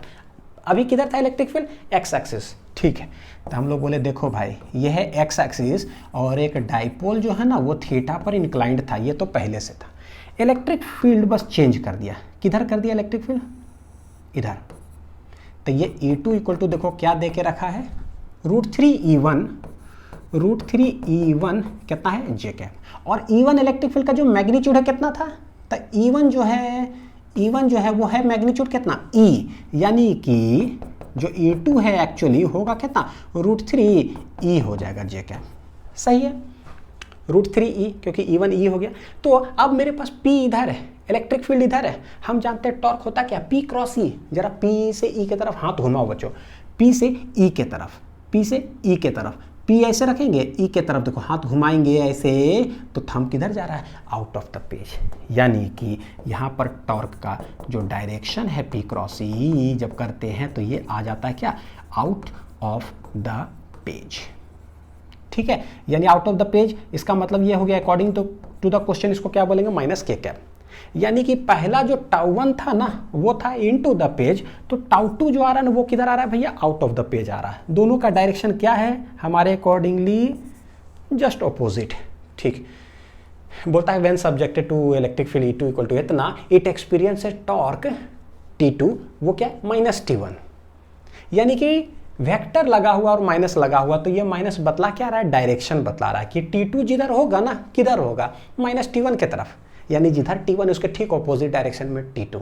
सही भी है, हमने देखा अभी ये टॉर्क है अंदर, ये टॉर्क किधर आता है बाहर, तो डायरेक्शन वाइज तो ठीक है, माइनस लग गया वेक्टर। मैग्नीट्यूड बोलेंगे तो मैग्नीट्यूड बोलेंगे तो डायरेक्शन हटाओ माइनस हटाओ, तो T2 इक्वल टू T1, यानी both torque are same question के अकॉर्डिंग। तो हम लोग करें क्या, लिखते, तो देखो अकॉर्डिंग टू क्वेश्चन देके रखा है कि τ1 बराबर क्या है τ2 सॉल्व करने के लिए। तो हम τ2 यहाँ क्या करें, P क्रॉस E, तो बोलेंगे PE, बच्चों देखो इलेक्ट्रिक फील्ड कितना है √3E, कितना इलेक्ट्रिक फील्ड है, P तो P है, इलेक्ट्रिक फील्ड है √3E, PE हो गया, और साइन ऑफ थीटा, तो भाई P और E के बीच का एंगल यहाँ क्या है, देख लीजिए जरा, यहाँ पर P और E के बीच का एंगल था थीटा, यहाँ तो बोले टोटल एंगल 90 है, तो ये कितना हो जाएगा 90 माइनस थीटा हो जाएगा यहाँ पर P और E के बीच, जो सेकेंड केस हम पढ़ रहे हैं, है ना। तो PE साइन ऑफ एंगल कितना है 90 माइनस थीटा, तो देखो बन क्या आ जाएगा √3PE साइन 90 माइनस थीटा क्या हो जाएगा कॉस थीटा, दिस इज क्या है τ2, तो इक्वेशन नंबर हो गया 2। ये जो भी था क्या था τ1, तो τ1 PE साइन थीटा, τ2 हो गया √3PE cos theta. According to the question magnitude दोनों का है सेम, तो भाई हम दोनों को सेम कर देते हैं, τ1 इक्वल टू τ2। ये जानबूझ के नहीं लगता कि बहुत सारा I cap J cap K cap minus K cap ऐसे करके घुमा दिया, लेकिन उम्मीद है कि सब कुछ समझ में आया होगा कि ना सवाल लिखा क्या क्या क्या क्या है। तो τ1 बराबर क्या है τ2, τ1 है PE साइन थीटा, P देख लो E देख लो, दोनों के बीच का एंगल देख लो, ये है √3PE कितना है कॉस ऑफ थीटा, तो PE चला गया, ये है साइन ये है कॉस, इधर लेके आइए तो ये बन जाएगा tan थीटा, ठीक ठाक है। देखो साइन बटे कॉस हो जाएगा tan थीटा, इस साइड बचा √3, थीटा बराबर कितना डिग्री 60 डिग्री, क्योंकि tan 60 कितना होता है √3। तो ये हो गया मेरा इतना, लिख लीजिए। मजा आ रहा है ना, ये जेईई मेंस का सवाल है बच्चों, पूछा हुआ सवाल है ना, समझिएगा जरा। तो बहुत कुछ सिखाता है ये सब। क्वेश्चन नंबर 8, ये तो सबसे बन गया होगा बनना ही चाहिए, ठीक है। देखो कि the electric field due to an electric dipole at a distance r from its centre in axial position is E, यानी कि electric field due to an electric dipole, एक डाइपोल है डाइपोल फ्रॉम द सेंटर से r distance दूरी पर axial point कहलाता है। तो E एक्सियल जो है वो दे के रखा है, कितना बोलता है कि E है, कितना है from it centre in axial position is E। If the dipole is rotated through an angle of 90 degree, कितना रोटेट करेंगे डाइपोल को, तो मान लो ये माइनस क्यू है ये प्लस क्यू है, तो इसी डायरेक्शन में इलेक्ट्रिक फील्ड यहाँ हुआ E। अच्छा बोलता है डाइपोल को रोटेट करो 90 डिग्री, तो भैया रोटेट कर दो 90 डिग्री, ऐसे खड़ा कर देते हैं या ऐसे खड़ा कर देते हैं 90 डिग्री, तो लेकिन पॉजिटिव 90 किधर होता है अंडरस्टूड है, ऐसे करेंगे तो क्लॉकवाइज नेगेटिव है, इधर रोटेट करते तो वो पॉजिटिव है, यानी जब भी बोले रोटेट 30 डिग्री तो ये एंटी क्लॉक रोटेशन ऐसे, ठीक। तो when the dipole is rotated through an angle of 90 degree, ठीक है, अबाउट एन क्या अबाउट इट्स परपेंडिकुलर एक्सिस। ये परपेंडिकुलर एक्सिस क्या होता है, ये एक्सिस ऐसे है बच्चों, है ना, ऐसे रखा, सॉरी एक्सिस नहीं बोलो, ऐसे क्या बोलते हैं इसको बच्चों, ये डाइपोल, हाँ ये डाइपोल ऐसे रखा हुआ है, देखो ऐसे है डाइपोल का लाइन, यहाँ पर ना इसके सेंटर पर आप एक एक्सिस ऐसे फिक्स कर दो, कर दिए, तो ये हो गया क्या परपेंडिकुलर एक्सिस, क्या हो गया परपेंडिकुलर एक्सिस। अब इसके अबाउट जो है हम क्या करते हैं रोटेट करते हैं डाइपोल को, देखो डाइपोल रोटेट, देखो इस तरह से रोटेट होगा, समझ में आ रहा है ना, ऐसे यहाँ पर ऐसे फिक्स कर लो, ये रोटेशन है। कोई भी चीज रोटेट कर रहे हैं अबाउट एन एक्सिस तभी तो रोटेट होगा, यहाँ पर ऐसे कर लिए, आप ऐसे करके मारो खटाक से, देखो ये रोटेट होकर के ऊपर आ जाएगा, है ना। तो यही अबाउट परपेंडिकुलर एक्सिस आप रोटेट करो 90 डिग्री, तो भैया ये डाइपोल आ जाएगा ऐसे, रोटेशन इधर हुआ, माइनस क्यू इधर आ गया, प्लस क्यू ऊपर चला गया, तो डाइपोल अब ऐसे हो गया। बोलता है क्या the electric field at the same point will be क्या, अब जो डाइपोल हो गया मेरा हो गया ऐसे, और ये इसके सेंटर से फिर से r डिस्टेंस पर, तो भाई कोई भी डाइपोल अगर ऐसे हो उसके ठीक सेंटर से, यानी कि परपेंडिकुलर बाइसेक्टर एक पॉइंट हम बोल सकते हैं ना, ए है, तो यहाँ से ठीक परपेंडिकुलर बाइसेक्टर पर वही डिस्टेंस, तो ये कौन सा पॉइंट कहलाता है बच्चों, इक्वेटोरियल पॉइंट। कौन सा पॉइंट कहलाता है, इक्वेटोरियल पॉइंट कहला गया, तो डाइपोल के परपेंडिकुलर, तो इसी पॉइंट पर, तो ये कैसा हो जाएगा इक्वेटोरियल पॉइंट, कितना होगा हमें नहीं पता। तो ठीक है, हम फॉर्मूला यूज़ कर लेते हैं। हम जानते हैं कि ई एक्सियल का कौन सा फॉर्मूला यूज़ कर ले, शॉर्ट डाइपोल वाला। तो जब भी रिलेशन वगैरह पूछता हो ना, बोला नहीं हमसे कि शॉर्ट डाइपोल है, सवाल में नहीं बोला, बड़ा वाला फॉर्मूला क्यों नहीं यूज़ करते, क्योंकि जब भी रिलेशन बोलता है ना एक्सियल और इक्वेटोरियल के बीच, तो डिफ़ॉल्ट है। जब आपने सवाल में नहीं बोला तो मैं क्या यूज़ करूँगा भाई, क्योंकि अगर बड़ा वाला यूज़ करेंगे तो एक है आर स्क्वायर माइनस ए स्क्वायर का होल स्क्वायर, एक में आता है r square plus a square का पावर 3/2, तो बड़ी मुश्किल है ना, उसमें कैसे रिलेशन एस्टैब्लिश करेंगे। इसलिए हम डिफ़ॉल्ट मानते हैं कि भाई शॉर्ट डाइपोल के लिए, क्योंकि आपने बोला नहीं सवाल में कुछ कि डाइपोल छोटा है कि नहीं, हम डिफ़ॉल्ट छोटा मानेंगे। तो ई एक्सेल का फॉर्मूला क्या होता है, 2kp बटे आर क्यू। ये दे के रखा है हमको कितना, ई। तो बताओ ई इक्वेटोरियल पे कितना होगा। ई इक्वेटोरियल पर क्या होता है, सिर्फ होता है kp बटे आर क्यू। तो यहीं से देखो बच्चों, 2kp बटे आर क्यू है ई, तो kp बटे आर क्यू कितना हो जाएगा, ई बटे 2 नहीं हो जाएगा, यहाँ से देख लो जरा, तो ये हो जाएगा कितना, ई बटे 2। यही kp बटे आर क्यू बराबर क्या लिखोगे, ई बटे 2, तो हेंस ई बटे 2 हो गया। बहुत सिंपल, कुछ नहीं करना है। एक्सियल है ही, इक्वेटोरियल होगा कितना, और हमको पता है कि इक्वेटोरियल क्या होता है, जस्ट आधा होता है उसका। तो ऐसे ही एक रिलेशन हो गया। पूछने का बस तरीका चेंज करता है। सीधा आपसे नहीं पूछा कि एक्सियल है ई, इक्वेटोरियल बताओ क्या नहीं, डाइपोल को घुमा दिए एक परपेंडिकुलर एक्सिस से। भैया परपेंडिकुलर एक्सिस कौन है तो कोई डाइपोल, उसके परपेंडिकुलर एक्सिस ऐसे, उसके ठीक परपेंडिकुलर मान लिए। अब उसके बाद यहाँ पर हम रोटेट कर रहे हैं। चलो नेक्स्ट क्वेश्चन नंबर 9 क्या है, 2 इलेक्ट्रिक डाइपोल्स ऑफ मोमेंट है p and 64p are placed in opposite direction on a line at a distance of 25 centimetre. यानी देखो कैसे बोला है, एक डाइपोल है जिसका डाइपोल मोमेंट है p, एक और है 64p। ठीक है, तो मैं यहाँ पर पहले बना लेता हूँ, कितना है 64p। चले, टेढ़ा बन जाता है ना, कोई बात नहीं बच्चों, चलेगा। ठीक है, एक p एक 64p are placed in opposite direction. Opposite direction मतलब मान लो ये माइनस Q1 ये प्लस Q1 ऐसे है, तो इसका ठीक ऑपोजिट डायरेक्शन इधर समझो, ये प्लस Q2 है, ये माइनस Q2। क्या है ये, ऑपोजिट डायरेक्शन में। तो इसका डाइपोल मोमेंट किधर होगा, माइनस से प्लस इधर, उसका हो जाएगा माइनस से प्लस इधर, ऑपोजिट डायरेक्शन हो गया। दोनों placed at a distance of 25 centimetre का मतलब है क्या, इसका सेंटर और इसका सेंटर के बीच में जो दूरी है वो कितना देके रखा है, 25 सेंटीमीटर। ठीक है, हमेशा जब भी बोले दो डाइपोल के बीच में, इसका मतलब क्या, सेंटर ऑफ द डाइपोल से डिस्टेंस लो, सेंटर ऑफ द डाइपोल से डिस्टेंस ले लिए। बोलता है क्या, electric field will be zero at point between the dipoles. कहाँ पर बताओ कि इलेक्ट्रिक फील्ड जीरो होगा बिटवीन द डाइपोल्स में, नहीं पता तो let at a point P, कोई पॉइंट पी नहीं मानते, पी मतलब तो डाइपोल हो जाता है। लेट एट पॉइंट एम कोई मान लिए, वहां पर लेट इलेक्ट्रिक फील्ड इज क्या है, जीरो। ठीक है, between the dipoles whose distance from the dipole of moment P is क्या, यानी पी से बताओ कि कितना डिस्टेंस पर है। कोई बात है, देखो क्या करेंगे, लेट हम ले लेते हैं यहाँ पर कोई पॉइंट एम है और इलेक्ट्रिक फील्ड इसी पॉइंट पर क्या है, जीरो। तो बच्चों अगर इसी पॉइंट पर अगर लेंगे ऐसे है, तो ये कौन सा पॉइंट है, एक्सियल पॉइंट है, ये अलोंग द एक्सिस ही तो है। ठीक है, देखिए यहां से बोला कितना डिस्टेंस पर, तो लेट यहां के सेंटर से ये डिस्टेंस टोटल कितना है, x, यही हमको निकालना है। तो बताओ कि यहां से लेकर के यहां तक डिस्टेंस कितना हो जाएगा, भैया टोटल डिस्टेंस 25 सेंटीमीटर, यह है x सेंटीमीटर, तो इधर कितना हो जाएगा, तो यहां से यहां तक हो जाएगा 25 माइनस x सेंटीमीटर हो जाएगा, है ना। और हम जानते हैं कि एक्सियल पॉइंट पर इलेक्ट्रिक फील्ड का डायरेक्शन किधर होता है, तो शॉर्ट ट्रिक याद है, ए से एक्सियल और ए से ट्रिक जो बताए थे वो मैं बता रहा हूँ, ए से अनिल सर, है ना, मैं अपना नाम उसमें इंक्लूड किया था, ए से अनिल सर। क्या पढ़ाता हूँ मैं, फिजिक्स, तो अनिल सर फिजिक्स पढ़ाते हैं। फिजिक्स भैया पी से कोडिंग है, पी मतलब जिधर डाइपोल मोमेंट होगा उधर ही डायरेक्शन हो जाएगा, कितना मस्त है। ए से एक्सियल का डायरेक्शन किधर होगा, तो बोले अनिल सर फिजिक्स पढ़ाते हैं, यानी जिधर डाइपोल मोमेंट है उधर ही होता है। देखो क्या है, इसका डाइपोल मोमेंट किधर है, इधर, तो इधर, तो इसके कारण यहां पर इलेक्ट्रिक फील्ड किधर होगा, इधर होगा, तो दिस इज E1।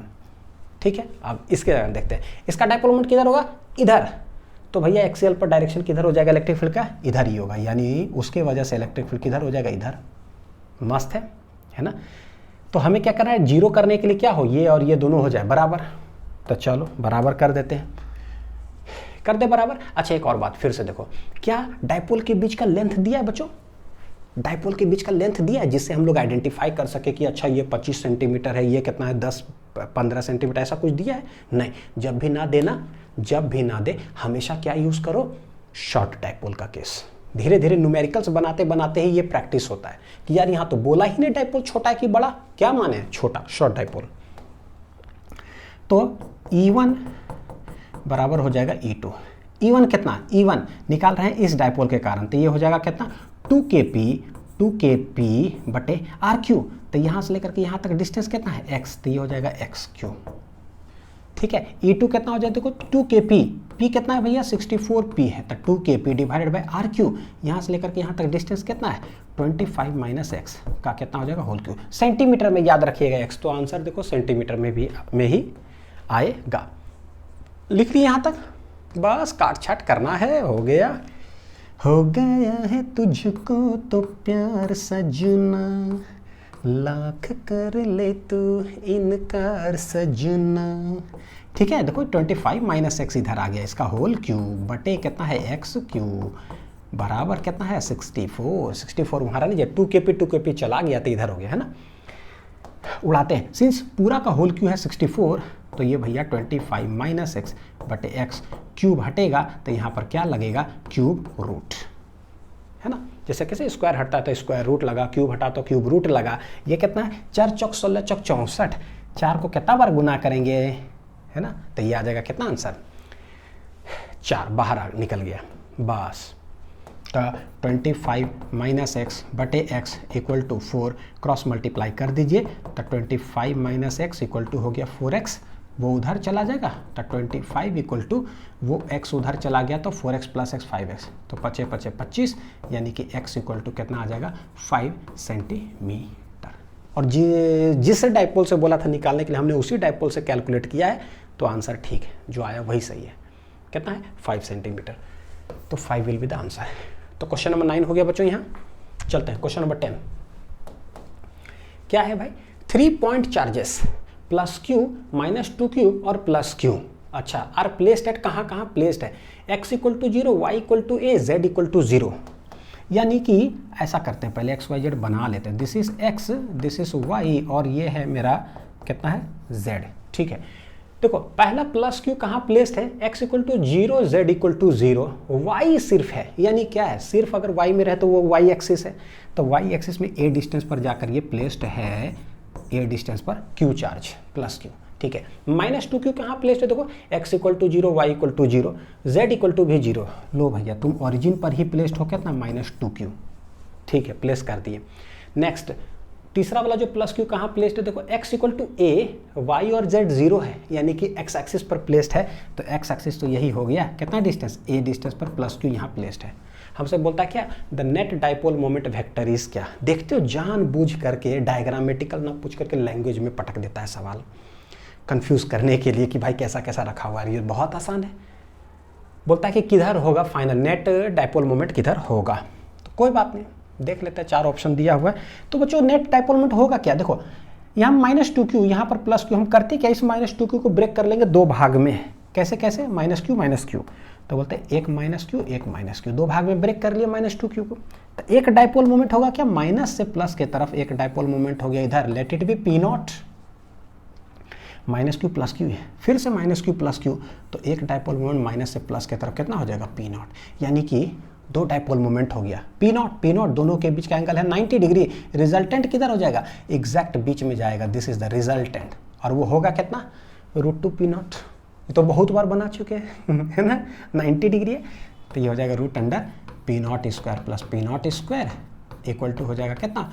√2P0², जो कि √2P0 आएगा।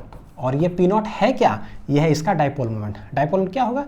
चार्ज इंटू दोनों के बीच का सेपरेशन, वो है A, यानी कि चार्ज इंटू दोनों के बीच का सेपरेशन कितना है? A। तो √2QA ये मेरा आंसर है नेट डायपोल मोमेंट का। और होगा कितना? सिंस ये और ये दोनों सेम है, तो एग्जैक्ट बाइसेक्टर पर जाएगा कितना एंगल बनाते हुए? 45 डिग्री बनाते हुए, है ना। तो हमें डायरेक्शन भी पता चल गया, वैल्यू भी। √2Q, Q कैसा लिखाया है? लग रहा है इसको कुछ हो गया क्या? हाँ, √2QA 45 डिग्री पर। Root two Q a along plus y direction, गलत, वाई डायरेक्शन में तो नहीं होगा, बीच में कहीं होगा, तो पहला ऑप्शन तो भैया आप स्वाहा हो जाइए, ठीक है।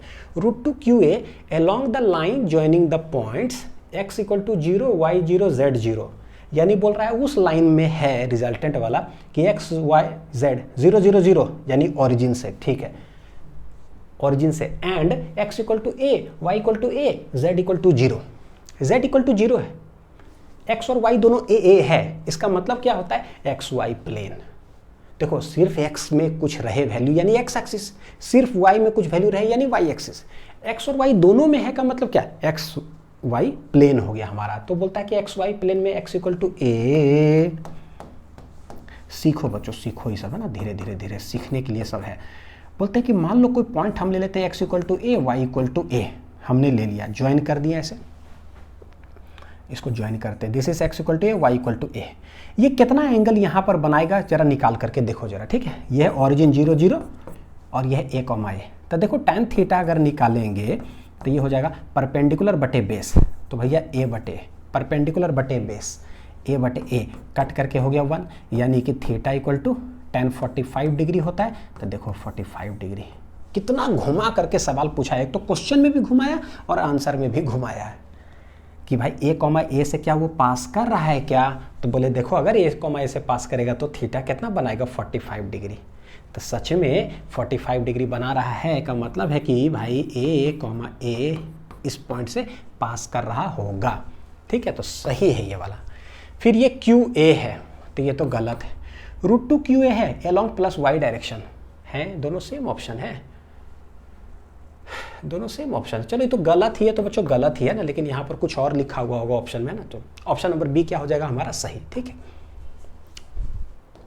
चलिए नेक्स्ट सवाल, क्वेश्चन 11 क्या है भाई, an electric dipole consisting of two opposite charges of magnitude है इतना, ठीक, electric dipole minus Q plus Q, charge देके रखा है कितना 2 × 10⁻⁻6 coulomb, each separated by a distance 3 centimetre, each charge जो है separated by a distance 3 centimetre. इसका मतलब कहने का मतलब है कि 2a जो डिस्टेंस होता है ना, वही देके रख दिया है हमें कितना 3 सेंटीमीटर। चार्जेस के बीच का सेपरेशन कितना होता है, a नहीं होता है 2a, तो ये 2a ही हमें देके रखा 3 centimetre. Is placed in electric field of magnitude इतना, E का मैग्नीट्यूड है 2 × 10⁵ न्यूटन पर कूलम। चलो maximum torque on the dipole क्या होगा, कोई बात नहीं भाई, टॉर्क का फॉर्मूला होता है PE साइन ऑफ थीटा। अगर हमसे बोलेगा ना मैक्सिमम क्या होगा, तो PE और साइन थीटा का भी जो है क्या वैल्यू हो जाए मैक्सिमम। देखो ये मैक्सिमम तो साइन थीटा मैक्सिमम, और साइन थीटा का मैक्सिमम वैल्यू कितना होता है 1, कितना होता है 1, तो ये PEI × 1 यानी कि PE आएगा, कितना आएगा P आएगा। ये सब बहुत बार सीखा है, साइन थीटा का मैक्सिमम वैल्यू मिनिमम वैल्यू है ना, ट्रिग्नोमेट्री का जो है बेसिक मैथमेटिक्स फॉर फिजिक्स के अंदर सब वैल्यूज जो याद वगैरह करा है ना, ग्राफिकल लहर टेक्निक जो है सब उससे, और बहुत बार तो यूज भी हुआ है फिजिक्स के अंदर। P क्या होगा Q × 2a I × हो जाएगा E, यानी कि तीनों जो पैरामीटर देकर रखा है तीनों को गुना कर दो, कहने का मतलब कर दो गुना भाई, तो 2 × 10⁻6 आ जाओ, 2 × 10⁻ कितना है -6 × 3 सेंटीमीटर, मतलब क्या 3/100 है ना, 2a 3 सेंटीमीटर 3/100 मीटर हो गया, I × 2 × 10⁻ कितना है 5, उड़ा कुछ क्या, तो 2 उड़ेगा तो यहाँ पर बचेगा कितना 3, ठीक है, तो 3 दूनी 6, दूनी कितना हो जाएगा 12, आइए -6 + 3 तो ये हो जाएगा 10⁻³ टॉर्क है, यूनिट क्या होता है न्यूटन मीटर टॉर्क, तो मैक्सिमम टॉर्क आ रहा है इतना 12 × 10⁻³ कितना है -3 न्यूटन मीटर। ये तो बहुत आसान सवाल हो गया, 12 × 10⁻³ 12 × 10⁻³ ऑप्शन नंबर बी। चलिए हाँ ये सवाल आते हैं बच्चों, पता है देखो जरा क्या है ना, ये जेईई मेंस के अंदर जो है ना सवाल पूछा गया है 2021 या 22 के अंदर क्या है, और ये जो सवाल देखो क्या है, ये है इलेक्ट्रिक फील्ड, ठीक है, due to a charged circular disc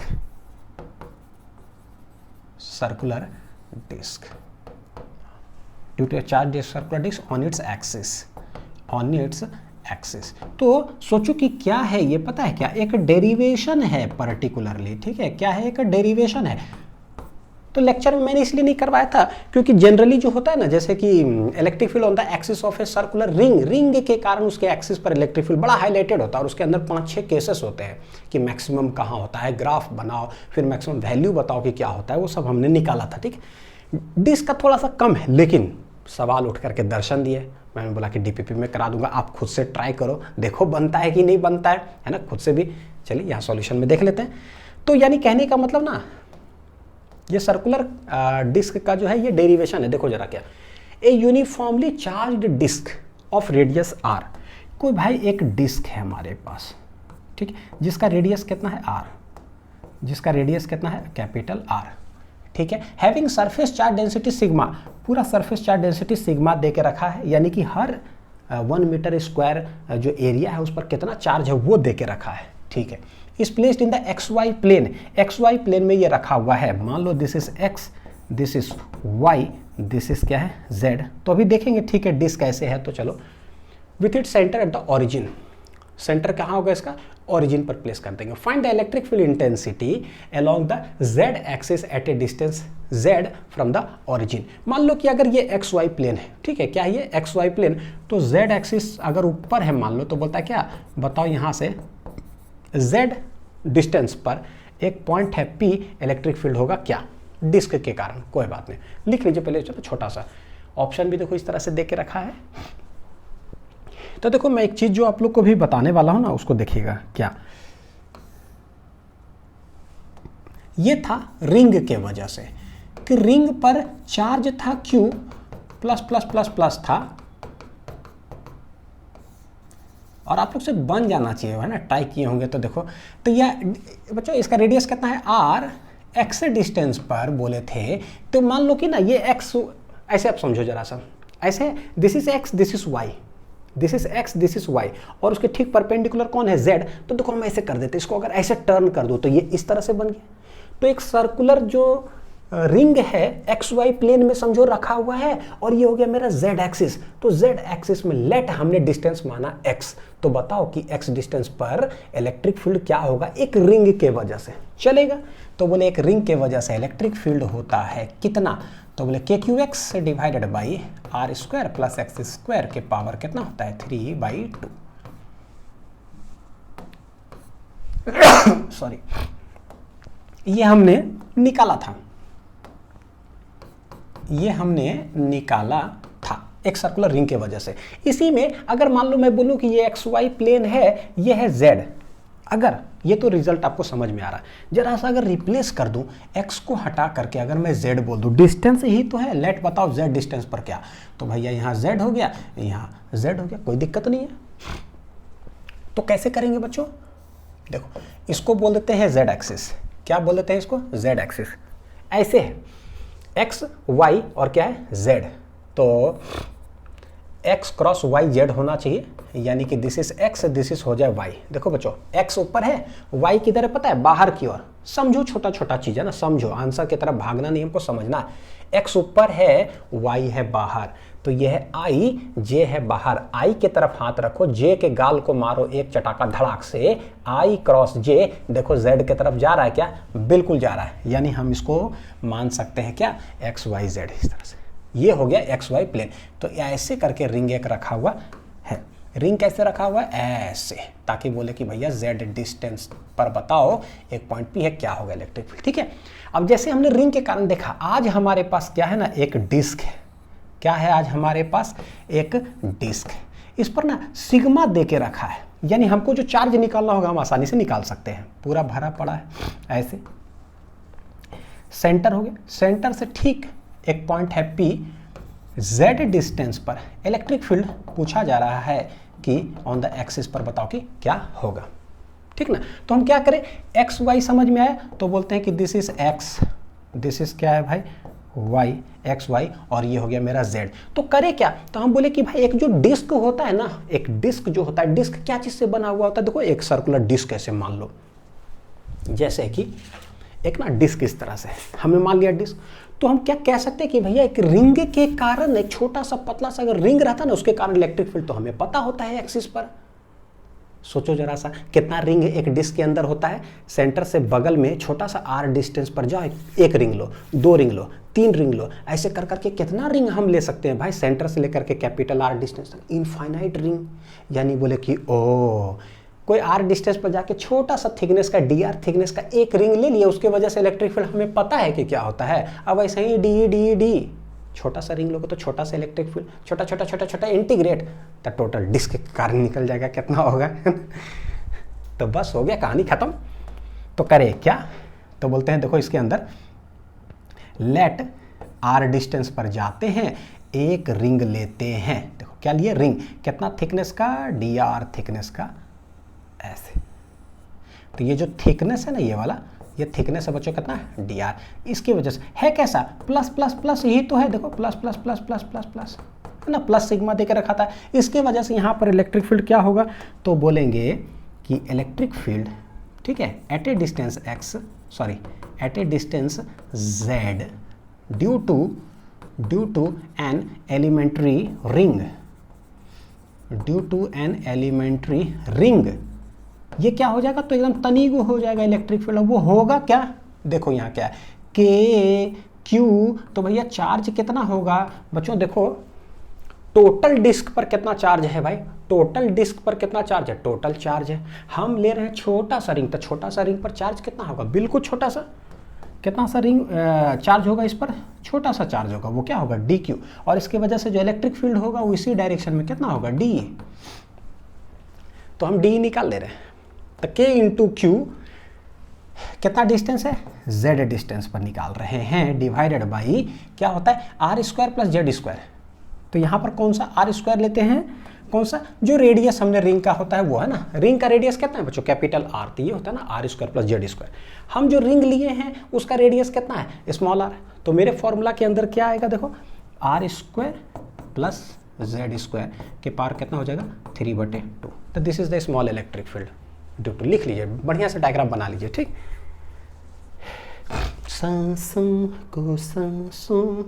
बन गया। अब हम करें क्या, टोटल इंटीग्रेट कर देते हैं, चलिए। तो बोले therefore total electric field, therefore total electric field, total electric field due to whole disc, due to whole disc, whole disc. तो करें क्या, इंटीग्रेट, तो इधर डी डी डी इंटीग्रेट करेंगे, पूरा ई बन जाएगा, और इधर इंटीग्रेट करते हैं, देखो k d Q z divided by are square plus z square के पावर कितना है, 3/2। ठीक है, हो गया। कहाँ से कहाँ तक इंटीग्रेट करेंगे वो जरा देखते हैं, कौन सा चीज़ कांस्टेंट है। तो भाई यहाँ से लेकर के जो z डिस्टेंस पर हम कैलकुलेट कर रहे हैं, ये तो देखो कांस्टेंट है ना, ये तो चेंज होगा नहीं।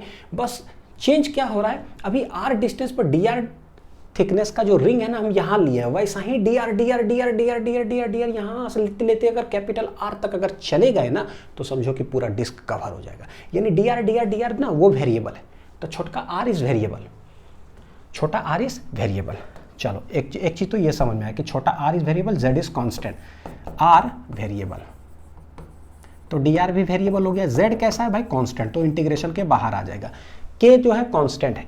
dq कैसे निकालते हैं, तो भाई dq निकालने के ना 3 फॉर्मूले होते हैं। लैम्डा अगर है तो dl से मल्टीप्लाई कर दो, सिग्मा है तो तनी को एरिया से मल्टीप्लाई कर दो, और अगर रो है तो उसको तनी को वॉल्यूम से मल्टीप्लाई कर दो। 3 फॉर्मूले होते हैं हमारे पास। यहाँ पर क्या है, एरियल डिस्ट्रीब्यूशन है।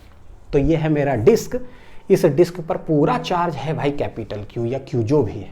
हमें लेना कितना है, एकदम छोटा सा जो रिंग लिए है ना, एकदम छोटा सा थिकनेस का, ऐसे काट दो। तो बच्चों देखो, एक सर्कल यहाँ से काटो R का, ऐसे काटा, और dr थिकनेस ले लो, तो dr थिकनेस का भी चारों तरफ ऐसे काट लो। तो क्या बोलते हैं उसको, एक स्ट्रिप बोलते हैं, या पट्टी उसको बोल सकते हो ना। एक पट्टी हमारे पास ऐसा करके निकला, क्या निकला, एक पट्टी हुआ करता था यहाँ, अभी गायब हो गया। ठीक, तो हम क्या कह सकते हैं, किस टाइप का है ये, देखो ऐसा, हाँ ये बढ़िया, ये ऐसे बना दो इस तरह से, एक छोटा सा, जिसका कि ये है R, और ये जो थिकनेस है वो कितना है, dr। तो इसी पर तो अभी हमको चार्ज कंसीडर करना है कि कितना है, तो इसी पर जो चार्ज है वो क्या है, dq है ना, उस स्ट्रिप के ऊपर। और वैसा ही इनफाइनाइट स्ट्रिप लेना है यहाँ से लेकर के यहाँ तक। तो how will you find D Q? तो बोले डी क्यू होगा भैया sigma into D A D A D A. तो इस स्ट्रिप का एरिया निकालते कैसे हैं? बहुत बार एक तो क्लास 11th में मोमेंट ऑफ इनर्शिया जब हम पढ़ रहे थे, डिस्क और रिंग कैसे एलिमेंट्री लेते हैं वहाँ मैंने सिखाया। सेंटर ऑफ मास के अंदर डिस्क कैसे है तो कैसे वहाँ एलिमेंट्री लेकर के निकालते हैं वहाँ सीखे। इलेक्ट्रोस्टैटिक्स के अंदर जो अभी पढ़ रहे बहुत बार आया हुआ है बच्चों, है ना, जब आया है तो बहुत समय लेकर के वहाँ पर मैंने बताया है। तो ये जो ऐसा है ना, तो इसको यहाँ से समझो कि कट करके इस एलिमेंट्री स्ट्रिप को हमेशा क्या करते हैं, स्ट्रेट कर देते हैं। तो बोले देखो लेंथ कितना होगा, तो यहाँ से लेकर के यहाँ तक अगर गोल पूरा एक बार गए तो कितना हो जाएगा लेंथ, सरकमफ्रेंस के बराबर, जो कि टोटल लेंथ कितना है देखो 2πr। एक लेंथ ऐसे लिए कितना हो गया टोटल 2πr लेंथ हो गया। हमें पूरा स्ट्रिप का जो है ना एरिया निकालना है क्या, रेक्टेंगल। ये स्ट्रिप गोल है ऐसे, तब ना काट करके इसको अगर ऐसे स्ट्रेट कर दे तो क्या बन जाएगा, एक रेक्टेंगल। रेक्टेंगल होगा लेंथ इंटू ब्रेड्थ, ब्रेड्थ मतलब थिकनेस, और थिकनेस है कितना देखो इसका dr। तो इस तरह से हम लोग निकालते हैं dA हो जाएगा 2πr dr। कितना हो गया 2πr dr। हेंस dq बराबर हो जाएगा सिग्मा 2πr dr। चलेगा? किन्हीं को दिक्कत नहीं होना चाहिए ना, बहुत बार जिक्र कर चुके हैं बच्चों, इसीलिए। तो सर क्या कर रहे हो? कुछ नहीं कर रहे, बस इसको इंटीग्रेट करना है। कौन कौन कांस्टेंट है, कौन वेरिएबल है, कांस्टेंट को बाहर ले लेंगे, वेरिएबल को इंटीग्रेट कर देंगे, बस खत्म। तो डी ए निकल गया, तो डी क्यू यहाँ पर आया है, देखो क्या हो जाएगा, ये डी डी इंटीग्रेट होकर के कितना आ गया है ई के, तो गया बाहर, जेड भी गया बाहर, इंटीग्रेशन में है डी क्यू के जगह पर आ रहा है sigma 2πr dr, sigma 2πr dr divided by क्या है देखो, चलो अभी नहीं करता हूँ, मुझे ना अगले लाइन में आपको बताता हूँ, ज़्यादा बढ़िया है, यहीं रहने देता हूँ, के d Q sigma 2πr dr पहले रख देता हूँ, बाद में करता हूँ, ठीक है, into z divided by are square plus z square के पावर कितना है 3/2 रख दिए जो वैल्यू था, है ना। अब हम जानते हैं कि के बराबर क्या होता है 1/4πε0, क्या होता है 1/4πε0। तो क्या यहीं पर हम लोग इस तरह से लिख सकते हैं कि भाई ये है 1/4πε0, ये देखो 2π और ये काटेंगे तो ये कितना हो जाएगा 2 पाई समझो उड़ गया, 2 2 जा 4, यानी नीचे 2ε0 बच रहा है। देखो क्या क्या कांस्टेंट आ रहा है, सिग्मा कांस्टेंट है, ठीक है, जेड भी क्या है कांस्टेंट है, बाहर आ गया, डिवाइडेड बाई 2ε0 ये कांस्टेंट है, बाहर आ गया। इंटीग्रेशन के अंदर वेरिएबल जो है आर dr बच रहा है, और नीचे देखो आर वेरिएबल है इसीलिए इंटीग्रेशन के अंदर ही रहेगा, r square plus z square के पावर कितना 3/2। तो this is the total electric field. क्या आंसर आ गया क्या? नहीं, अभी ऐसा कुछ है। सर इंटीग्रेशन कहाँ से लेकर के कहाँ तक करना है? तो z तो कांस्टेंट है, मेरे पास सिंगल वेरिएबल बचा हुआ r r r r r r, तो छोटा r कहाँ से कहाँ तक लेना है, डिस्क का सेंटर से चालू होना है और कैपिटल R तक चले जाना है, टोटल कवर हो जाएगा, ठीक। यानी कि आर आर आर जो है ना, तो r = 0 से लेकर के कैपिटल R तक चले जाओ, बस हो गया। अब सवाल क्या आता है ना, इसका इंटीग्रेशन थोड़ा सा बच्चों टिपिकल होता है। जो इलेक्ट्रोस्टैटिक के अंदर ना हम लोग देखें इंटीग्रेशन इस तरह का, तो वहां पर मैंने आप लोगों को कैसे कराया था कि देखो यहाँ क्या, ये जो r पर लिए तो लेट ये थीटा पर ऐसे माने थे, तो ये जो थिकनेस dr है वो d थीटा एंगल के अंदर है, तो यानी कि सबको थीटा में लेकर के गए थे, ठीक है। बहुत थोड़ा सा लेंदी हो जाता है, थीटा में आज हटा करके थोड़ा दूसरा इंटीग्रेशन बताता हूँ। हाँ, तो थोड़ा सा जो मैथमेटिक्स के स्टूडेंट होंगे ना, तो 12th के मैथ्स में इंटीग्रेशन के अंदर बड़ी हाईलाइटेड सवाल है, इसी का इंटीग्रेशन सेम। तो अभी जो बताता हूँ बच्चों उसको सीखने की कोशिश करिएगा, ठीक है। देखो इंटीग्रेशन क्या कर रहे हैं, आर dr, इसको मैं अलग कर लूँ क्या, अलग लिख सकता हूँ, r dr r square plus z square, r dr r square plus z square के पावर कितना है 3/2। देखो कैसे इंटीग्रेट करते हो, और ये वेरिएबल अभी r में चल रहा है, r = कैपिटल R तक। बस इंटीग्रेशन पार्ट को देख लेते हैं जरा, करते क्या है, ये जो r है ना भैया अंदर फंसा हो, देखो बच्चों अगर ये नहीं रहता ना तो आप खटाक से कर लेते, अगर ये नहीं रहता, r dr का इंटीग्रेशन सब लोग को आता है, r²/2, कितना आसान है, हो गया कहानी खत्म। लेकिन ये जो रूट भी नहीं भाई, ऐसे स्क्वायर उसके अंदर 3/2 ऐसा है तो बड़ी मुश्किल है। तो हम करते क्या है ना, ये जो r जो यहाँ से यहाँ तक जा रहा है ना, इस r वेरिएबल को ही हटा करके इस इंटीग्रेशन को हम एक नया वेरिएबल में लेके जाते हैं, लेट इट बी t। ये बनाने का तरीका होता है, तो आप सिर्फ सीखो कि कैसे करते हैं। तो बोलते हैं कि लेट, क्या बोलते हैं, लेट ये जो बहुत कॉम्प्लेक्स दिख रहा है ना r square plus z square, हम इसको मान लेते हैं पता है क्या, टी स्क्वायर। सर आपको कैसे पता चला टी स्क्वायर ही मानना है इसको? क्यों? क्योंकि देखो ये जो भी यहाँ पर है ना, जो भी है पावर है 3/2। भैया बहुत मुश्किल है, कैसे इंटीग्रेट करें? अगर हम यहाँ कोई वेरिएबल माने, मान लो टी, अगर उसका स्क्वायर कर देते हैं, क्यों किए? इसको देखने के बाद किए। इसलिए किए क्योंकि यहाँ हमको दिख रहा, अगर ऐसे काट देंगे ना तो ये बन जाएगा टी क्यूब, और ये बड़ी आसान है। इसके कंपैरिजन में 3/2 के कंपैरिजन तो t⁻³ आसान होता है, इसीलिए हम ऐसा करते हैं। अगर मान लो यहाँ 3/7 रहता ना तो हम यहाँ t⁻7 मानते हैं। क्यों? ताकि ये 7 कट जाए और आसान हो जाए मेरा, है ना, इसलिए। तो हमने इसको हटा करके टी स्क्वायर मान लिया। ठीक, अब क्या होगा? बोले क्या, आर वेरिएबल को हम उठा करके टी में लेके चले जा रहे हैं, यानी कि आर एंड टी आर क्या है, वेरिएबल। समझ में आ गया? We are taking from r to t. तो बच्चों आर डिपेंड्स अपॉन टी, तो since r is depending upon t, तो हम लोग करते क्या है, दोनों तरफ ना टी के रेस्पेक्ट में डिफ्रेंशिएट करते हैं। तो डिफ्रेंशिएट करो टी के रेस्पेक्ट में। क्यों किया सर आपने डिफ्रेंशिएट? क्योंकि हमको पता है कि जब मान लो y = x² होता है, हम बोलते हैं y डिपेंड्स अपॉन x, तो दोनों तरफ x के रेस्पेक्ट में डिफ्रेंशिएट कर दो। करते हैं हम लोग इस तरह से, तो जो भी जिस पे डिपेंड करता है उसको उसी के रेस्पेक्ट में डिफ्रेंशिएट कर दो। कर दिए। क्या हुआ? ये ध्यान से देखिएगा, ये तो कांस्टेंट है, तो देखो r² का अलग डिफ्रेंशिएशन और z² का अलग डिफ्रेंशिएशन, ये तो ऐसे हो गया। और t² का टी में ही है तो बहुत आसान है, तो ये तो 2t हो गया। अच्छा ये कैसा है? कांस्टेंट, तो कहानी खत्म हो गया। Since it is a constant, constant का डिफरेंशिएशन क्या होता है? 0। ये तो गया। ये r वेरिएबल है, ये भी वेरिएबल है, लेकिन भैया r है और t है तो डायरेक्ट तो डिफरेंशिएट होगा नहीं। तो जब भी डायरेक्ट नहीं होता तो हम क्या करते हैं? Chain rule. सब डायरेक्ट है नहीं तो सबसे पहले अपने से नीचे लिखिए, क्या?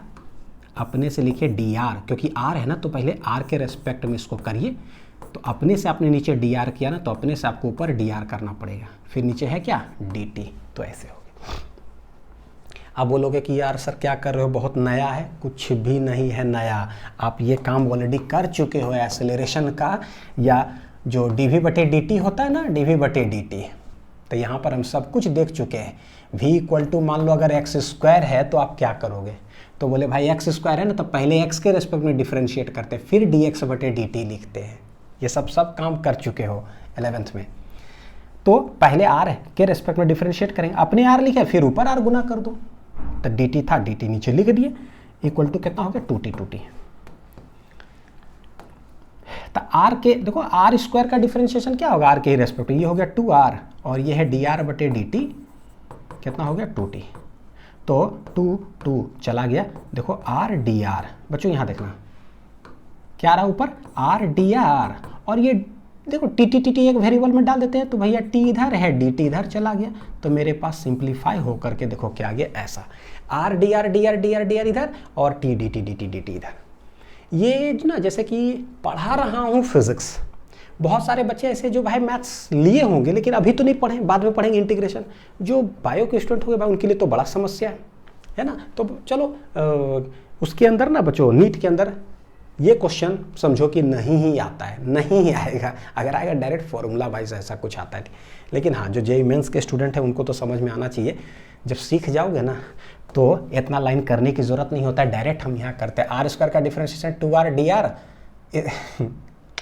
एरर्स वगैरह अगर पढ़ा हुआ रहे ना क्लास 11th का बच्चों, तो देखो खटाक से तुरंत कैसे r² का क्या करेंगे? 2r कर दिया डिफरेंशिएशन, फिर इसका वेरिएबल लिख दो dr में, फिर यहाँ पर t² का क्या होगा? तो 2t कर दिया डिफरेंशिएट, उसके बाद dt लिख दो यहाँ पे, बस तुरंत यही लाइन आ जाता है।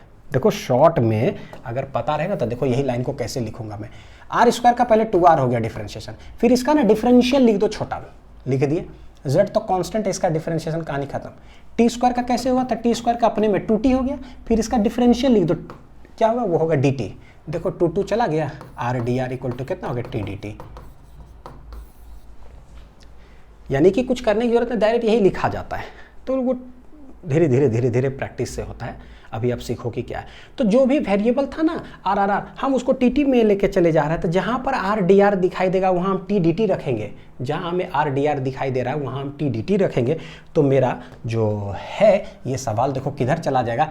r dr ये बन गया t dt, divided by are square plus z square को हमने क्या माना था, टी स्क्वायर, तो हमने इसको माना टी स्क्वायर।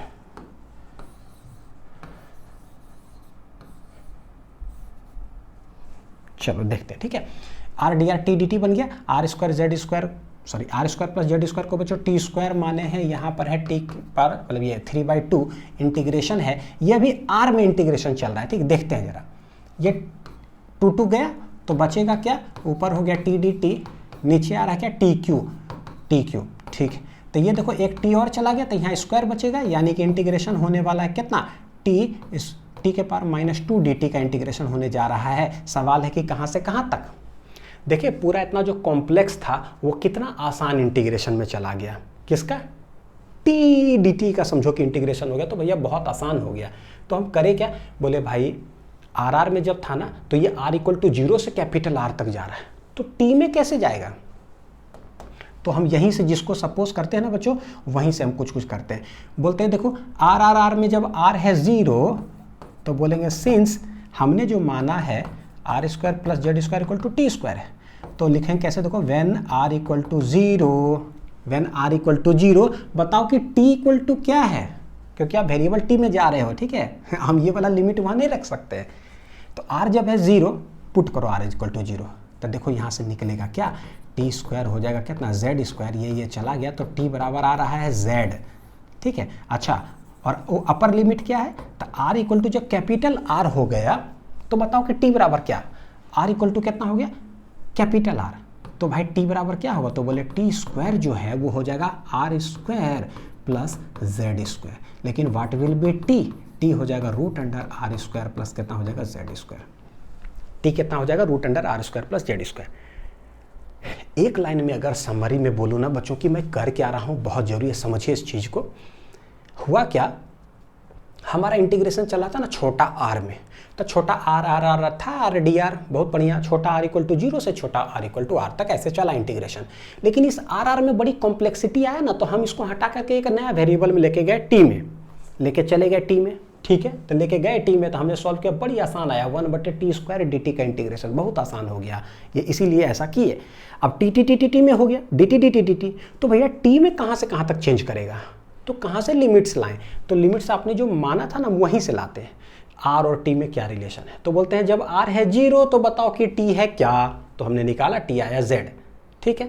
जब r हो जाता है कैपिटल R तो बताओ कि t क्या, तो t √R square plus z square, तो t का ना मेरा वेरिएबल पता चल गया, तो बोलेंगे इंटीग्रेशन होगा t = z से लेकर के t = कहाँ तक, √R square plus z square तक, ये इंटीग्रेशन होगा।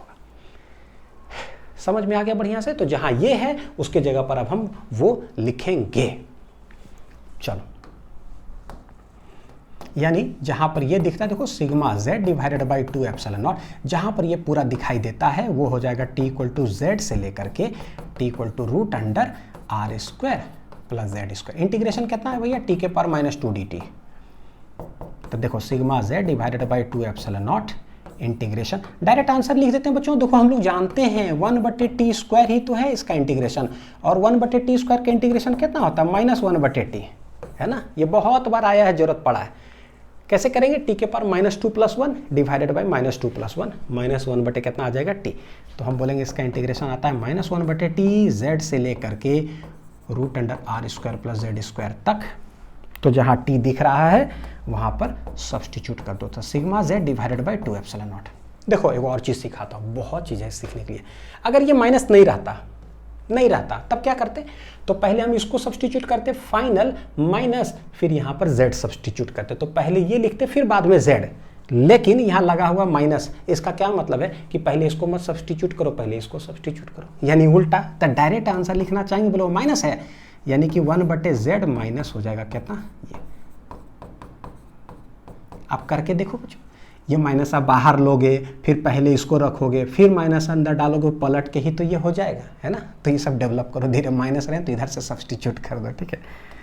अब क्या करें, यहाँ भी z है, यहाँ भी क्या है z को अंदर डाल देते हैं, सिग्मा/2 एप्सिलॉन नॉट, यह है z, तो देखो क्या हो जाएगा z/z, फिर वो z उधर मल्टीप्लाई होगा, z divided by √R square plus कितना है जेड स्क्वायर, ठीक है। ये z चला जाएगा, हो जाएगा 1, यानी मेरा आंसर आ रहा है सिग्मा बटे 2 एप्सिलॉन नॉट 1 माइनस जेड बटे root under r square plus z square. तो ये है क्या इलेक्ट्रिक फील्ड एक्सिस पर कैसे निकालते हैं due to a disc. Sigma बटे 2 एप्सिलॉन नॉट 1 माइनस जेड बटे r square plus z square.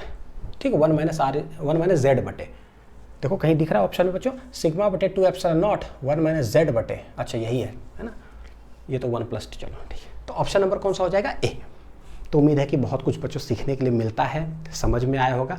बस जो चीज़ एक बार सीख लेते हो ना, उसको बस रफ कॉपी में ना मन भर प्रैक्टिस किया करो, बस इससे ज़्यादा तो मैं कुछ नहीं कहूँगा, क्योंकि जितना प्रैक्टिस करोगे छोटा छोटा चीज़ रफ कॉपी में जितना बार लिखोगे ना, उतना ही फिजिक्स में तेज बनते जाओगे, एक बार समझ करके यहाँ से। ठीक है, चलिए मिलते हैं अगले वीडियो में, अच्छे से पढ़ाई करते रहिए। Thank you.